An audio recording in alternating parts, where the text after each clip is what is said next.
Wakil Ketua Dewan Keamanan Rusia, Dmitry Medvedev, bertemu dengan Presiden Iran, Masoud Pezeshkian. Pertemuan itu terjadi seusai Medvedev menghadiri upacara penghormatan terakhir pemimpin tertinggi Iran, Ayatollah Ali Khamenei, di Teheran, Jumat 3 Juli. Dalam pertemuan itu, Medvedev menyampaikan belasungkawa kepada pemerintah dan rakyat Iran atas meninggalnya Ali Khamenei. Medvedev juga menyatakan, di tengah suasana berkabung, rakyat Iran dinilainya tetap menunjukkan persatuan dan tidak menyerah terhadap tekanan dari luar.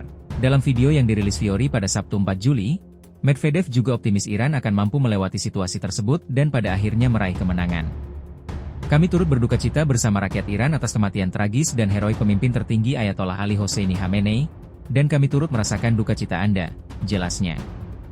Namun, duka cita ini telah menyatukan rakyat Iran, yang tidak menyerah pada tekanan yang diatur oleh Amerika Serikat dan negara-negara lain yang ikut campur, telah berdiri teguh dalam perjuangan ini, dan, saya yakin, pada akhirnya akan menang, sambungnya.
Download Tribun X sekarang, menghadirkan lokal menjadi Indonesia.